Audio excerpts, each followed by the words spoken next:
नमस्कार, स्वागत है आपका डी फोकस में। मैं हूं प्रियंका और हम पूरा बोकारो का भ्रमण कर रहे हैं। हम बार बार बता रहे हैं कि हम अलग अलग प्रत्याशियों से आपकी मुलाकात करा रहे हैं, उनके मुद्दों को आप तक पहुंचा रहे हैं ताकि इस चुनाव में जब आप वोट करें तो सभी मुद्दों को देखकर, विकास के मुद्दों को देखकर वोट करें। हमारे साथ मौजूद है रूपक राज सिंह जी, जो कि हाँ हमारे साथ मौजूद है रूपक राज सिंह उर्फ मोनू जी, जो कि पेटरवार पंचायत से एक बार मुखिया प्रत्याशी है। इनसे हम बात करते हैं क्योंकि आपको देखने से लग रहा होगा कि एक युवा है। सबसे पहले हम बताएं कि युवा हैं आप और इतने सारे प्रोफेशन आज के समय में है, लोग अलग अलग प्रोफेशन में जाते हैं, आपने पॉलिटिक्स क्यों चुना? मैम, मैं प्रोफेशन में ही था। पिटवार मेरा अपना गांव है। मैंने पंजाब से मैकेनिकल इंजीनियरिंग की है और उसके बाद जॉब में भी था।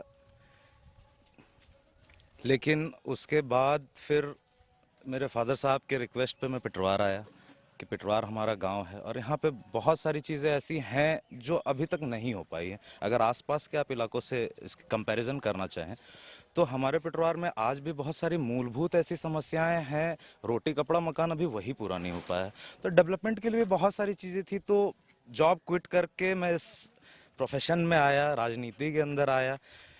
प्रोफेशन अभी भी मेरा है जो चल रहा है, जिससे मुझे एक इनकम हो रही है। लेकिन ये साथ ही साथ इसलिए ज़रूरी लगा क्योंकि यहाँ पे बहुत कुछ ऐसा है जो किया जा सकता है और अपना घर सुंदर बनाने की इच्छा किसकी नहीं होती।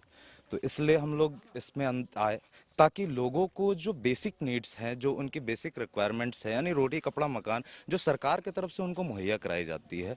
आपका आवास ले लीजिए, पेंशन योजनाएं ले लीजिए, ये सारी चीज़ें अभी भी ऐसा है कि मेरे ख्याल से 50% से ज़्यादा ज़रूरतमंदों को मिली नहीं है। जिनको मिली भी है बहुत गिने चुने कुछ एक लोग थे जिनको मिली है।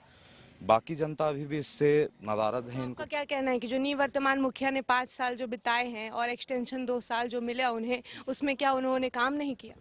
मैम, ये तो जनता बताएगी, क्योंकि अगर मैं अपने मुंह से कहूँ तो ये चुनावी मुद्दा होगा। लेकिन हाँ, नहीं हुआ है। बहुत सारे काम ऐसे हैं जो अभी तक नहीं हुए हैं। लोग परेशान हैं, आवास के लिए परेशान हैं, राशन कार्ड के लिए परेशान हैं। अब जब हम इन्हीं चीज़ों से पार नहीं कर पाएंगे तो फिर हम डेवलपमेंट की बात कैसे करेंगे? क्योंकि मेरे लिए डेवलपमेंट का पैमाना राशन कार्ड और आवास नहीं है। ये बेसिक रिक्वायरमेंट्स हैं, ये मूलभूत सुविधाएं जनहित के लिए सरकार की तरफ से आती है। ये देने में क्या गुरेज होता है लोगों को, मुझे ये समझ नहीं आता। और उसके बाद अगर आप डेवलपमेंट की बात करें तो डेवलपमेंट शिक्षा और रोजगार की है। अगर आप एजुकेटेड हैं, अगर आपके पास बेहतर शिक्षा व्यवस्थाएं हैं, अगर आपके पास शिक्षा का एक अच्छा माहौल है और हर हाथ में एक काम है, तो जनरल सी बात है कि डेवलपमेंट होगा ही और वो दिखेगा भी हर स्तर पे। तो हमारा बेसिक एजेंडा जो है वो रोजगार और शिक्षा का ही है। ये कैसे आप इस क्षेत्र में ले आ पाएंगे, क्योंकि अब तक इतने सारे मुखिया रहे होंगे, इतने सारे जिला परिषद प्रत्याशी रहे होंगे, वो अभी तक ये सब चीज़ें जो है मुहैया नहीं करा सके, तो आप किस तरह से करेंगे? मैम, पता नहीं उनका ध्यान क्यों नहीं रहा इस पे, क्योंकि उनके खुद के भी बच्चे हैं और हर कोई चाहता है। देखिए, आज अगर मैं पिटवार में रह के यहाँ से बाहर गया तो इस वजह से गया क्योंकि यहाँ पे वो चीज़ें नहीं थी। तो वापस आके उन्हीं चीज़ों को मैं प्रोवाइड कराना चाह रहा हूँ कि मैं बाहर रहा हूँ तो मैंने देखा है कि क्या एजुकेशन का लेवल अभी बाहर चल रहा है और हमारे स्टेट, हमारे पिटवार में क्या लेवल चल रहा है। क्योंकि एक स्कूल भी रन होता है हमारी फैमिली में ही, तो हमें पता है कि किस तरह की ज़रूरतें हैं। अभी एक शिक्षा का जो माहौल है, लाइब्रेरी है, बहुत कुछ है मैम जो नहीं हुआ। हम उसके टारगेट में है कि हम लाइब्रेरीज वगैरह यहाँ खुलवाएं और लोगों को अट्रैक्ट करें, लोगों को सामने लेकर आए जो गार्जियन स्वरूप लोग हैं, ताकि वो आकर उन बच्चों के लिए एक ऐसा माहौल पैदा करे। देखिए मैम, अकेले कुछ भी नहीं होता, लोगों को साथ मिलकर आना पड़ता है। अगर अपना घर साफ करना है, अगर अपने घर का माहौल अच्छा करना है तो लोगों को साथ मिलकर वो करना पड़ेगा। हम लोग उसी प्रयास में हैं कि उन लोगों को साथ में लाकर एक अच्छा हेल्दी स्टडी का एक एनवायरनमेंट बनाए। आपने, आपका कहना है कि आप बाहर स्टेट में पढ़ के हैं, कौन से स्टेट में थे? पंजाब में था मैम। पंजाब में थे। जी। कौन से सिटी में आप थे? फगवाड़ा। फगवाड़ा में थे। तो क्या पेटरवार फगवाड़ा बन सकता है? बिल्कुल बन सकता है मैम, उससे ज़्यादा अच्छा बन सकता है और हम लोग प्रयासरत हैं कि उससे बेटर हम लोग करके दिखाएं।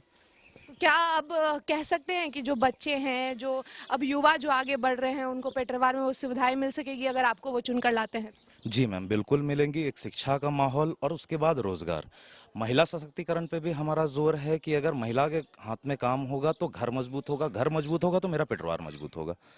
जी बिल्कुल, घर मजबूत होगा तो मेरा पेटरवार मजबूत होगा। बाहर स्टेट से पढ़ के आए हैं ये रूपक राज सिंह जी, जो कि बाहर में पढ़ते थे और इन्होंने प्रोफेशन को थोड़ा-सा साइड कर उसमें आधा माइंड लगाकर और पॉलिटिक्स में पूरा माइंड लगाया है और चाह रहे हैं कि इस बार जनता इनको सपोर्ट करे, ताकि जिस तरह से पंजाब स्टेट के फगवाड़ा में ये रह कर आए हैं, वहाँ पढ़ कर आए हैं, उसी तरह की सुविधा जो है यहाँ पर ये उपलब्ध करा सके। कैमरामैन भोला के साथ मैं प्रियंका, डी फोकस।